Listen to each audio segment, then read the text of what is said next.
हमारे साथ मेयर हैं गिरीशपति त्रिपाठी जी और हम उनसे बात करेंगे। आपके संज्ञान में ये मामला कब आया? ये उत्तर प्रदेश में समाजवादी पार्टी के राष्ट्रीय अध्यक्ष अखिलेश यादव जी ने जब ट्वीट किया और वो चीज़ें सोशल मीडिया पर वायरल हुई, तब हम लोगों के संज्ञान में आया कि राम मंदिर में कोई जो चढ़ावा हो रहा है उसमें कोई चोरी की घटना हुई है। उसके पहले हम लोग भी इससे अच्छा, आप सर यहाँ पर रहते हैं, अयोध्या के ही रहने वाले हैं। जिस तरह से मंदिर में नियुक्तियों को लेकर बात सामने आ रही है, आप लोगों में भी कई लोग पैरवी के लिए आते होंगे। किससे पैरवी करते थे? क्या पैरवी पर क्या वहाँ की स्थिति क्या? देखिए, साधारणतः हम लोग चूँकि जनप्रतिनिधि हैं तो हम लोगों के लिए लोग नौकरियों के लिए हम लोग को अप्रोच करते रहते हैं, ऐसा नहीं है। तो सामान्यतः हम लोग ट्रस्ट में भेज देते थे, अनिल जी के पास, गोपाल जी के पास, या जिसके पास भी भेज देते कि भाई इनका एग्जामिन कर लो, अगर आपको लगता हो कि ये आपके यहाँ उपयुक्त हो काम करने के लायक तो वो कर लीजिए। तो जैसे आप लोग भेजते थे नौकरियाँ मिल जाती? नहीं, हमारा कोई ऐसा नहीं है।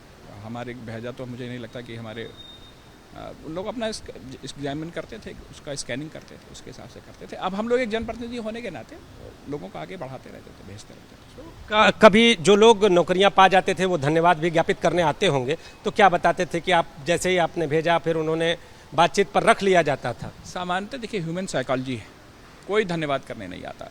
राम जन्मभूमि तीर्थ क्षेत्र के अलावा भी हम लोगों ने बहुत से लोगों को आउटसोर्सिंग पे जहाँ जहाँ एजेंसीज काम करती रहती हैं वहाँ पे हम लोग सिफारिश करते रहते हैं कि भाई अगर आप इनको उपयुक्त तो समझते हो तो अपने यहाँ नौकरी रख लीजिए, लेकिन कोई धन्यवाद करने नहीं। सर, एक और चीज़ जानना चाहेंगे कि जिस तरह से इस पूरे मामले में आरोपी सामने हैं, आप यहीं के रहने वाले हैं, उनकी संपत्तियों में बढ़ोतरी आपने भी देखी है?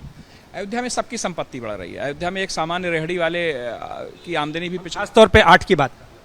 अब संपत्ति ऐसा तो कोई सिग्निफिकेंट उसके सामने नहीं आया, लेकिन अब जब बाद में अखबारों में देखा गया, समाचार माध्यमों में देखा गया कि संपत्तियां कई गुना बढ़ गई हैं, तो ये बात ध्यान में आई कि नहीं, इन लोगों की संपत्ति बढ़ी हुई। कहीं ऐसा दिखा नहीं अयोध्या में। खैर, मैं बताऊं, संपन्नता का एक वातावरण है अयोध्या में। IIM लखनऊ की रिपोर्ट है कि यहाँ जो सामान्य रेहड़ी पटरी लगाने वाला था उसकी भी आमदनी 5 गुना ज़्यादा बढ़ गई। तो अयोध्या में ऐसा एक आर्थिक वातावरण बना था जिसमें सबकी आमदनी बढ़ी थी। अब वो लोग कोई इतने उल्लेखनीय लोग नहीं थे कि उनकी संपत्ति देखी जाए, उनका घर देखा जाए।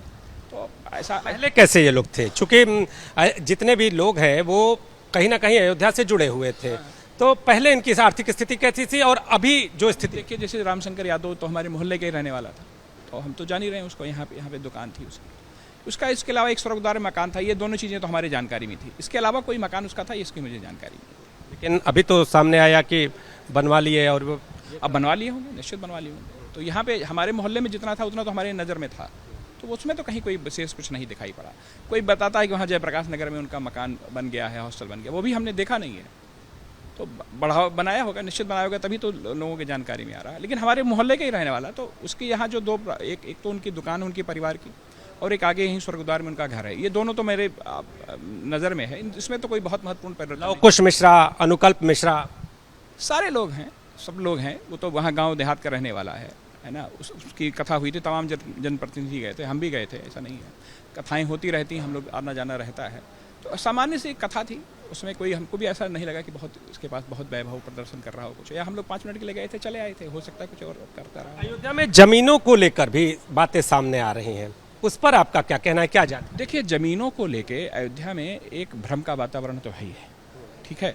और चूँकि ज़मीनों की डिमांड बहुत है, ज़मीनों के दाम एकाएक बहुत ज़्यादा बढ़ गए हैं, तो कुछ ना कुछ यहाँ पे इस तरह की बातें छन कर आती रहती हैं कि भाई ये ज़मीन का सौदा गलत हो गया, ऐसा हो गया, वैसा हो गया। लेकिन फिर भी हम लोग प्रयास ये करते हैं कि आपके सामने छन के आई थी कि सौदा गलत हो रहा है। अयोध्या में बहुत सी ऐसी चीज़ें, चूँकि यहाँ पे अयोध्या में स्वामित्व का बहुत विवाद है। नॉन जेडे की ज़मीनें हैं, मंदिरों के आपस में स्वामित्व के विवाद हैं, तो इस तरह के विवाद सामने आते रहते थे कि यहाँ पे इस तरह का विवाद है, इस तरह का ज़मीन का वहाँ पे लफड़ा है। क्योंकि हम एक जिम्मेदार पद पे हैं, जिम्मेदार उस पे हैं, तो बहुत सी चीज़ें हम लोगों के भी संज्ञान में आती रहती थी। लेकिन स्पेसिफिक कोई इस तरह से नहीं कोई आया था। ये भी कहा गया कि जो ज़मीन सरकारी तौर पे सरकारी रेट के अनुसार खरीदी गई उसको कम रेट में खरीदा गया, और फिर वही ज़मीन कुछ देर बाद जब बेची जाती है, ट्रस्ट जब खरीदता है तो महंगी हो जाती है। अब उस प्रकरण पे हमसे कोई अभी जानकारी तो आपको जानकारी तो है ही, समाचार माध्यम में जो जानकारी वो भी हमारी जानकारी में है। लेकिन देखिए, आप बताओ, जैसे कहीं पे भी सर्किल रेट पे ज़मीन मिलती है क्या? तो सर्किल रेट से अयोध्या में, और अयोध्या में इस तरह से ज़मीन की जो है स्थितियाँ, उसमें लोग जाहिर सी बात है कि यहाँ पे ज़्यादा पैसा लेके ज़मीन लेते रहे होंगे। लेकिन ज़मीनों को लेके एक भ्रम का वातावरण तो अयोध्या में है ही, था ही उस समय।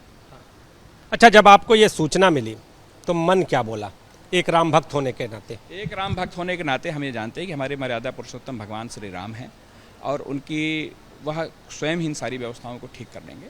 और हमें पूरा विश्वास है, हमारी इस बात का पूर्ण विश्वास है कि आदरणीय मुख्यमंत्री योगी आदित्यनाथ जी के नेतृत्व में इस पूरे मामले में सच्चाई सामने आएगी। जो दोषी होंगे वो दंडित किए जाएंगे और व्यवस्थाएं सुधरेंगी। राम जी इस व्यवस्था को स्वयं परिष्कृत कर रहे हैं और व्यवस्था ठीक होगी। चढ़ावे में कमी नहीं आई है, चढ़ावे में बढ़ोतरी अभी भी देखी जाए, क्या मानते हैं? श्रद्धा है, आस्था है लोगों की और वो निरंतर बनी रहेगी।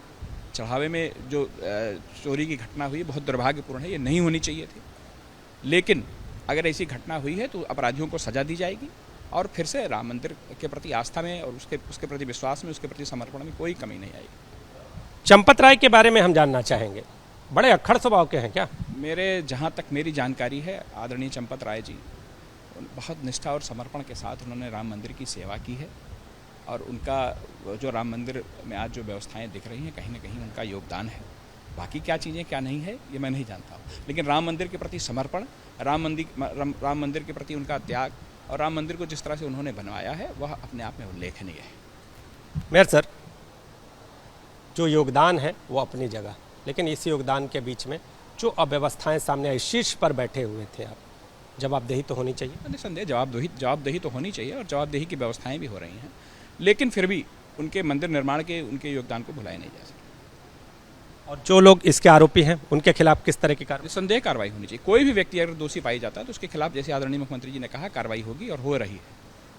तो जो भी इस पूरे मामले में दोषी हो उनके खिलाफ सख्त कार्रवाई होनी चाहिए और सीएम के निर्देश पर यह कार्रवाई हो रही है, ये कहना है अयोध्या के मेयर का। कैमरामैन फैसल पठान के साथ नीतीश कुमार पांडे, एबीपी न्यूज़, अयोध्या।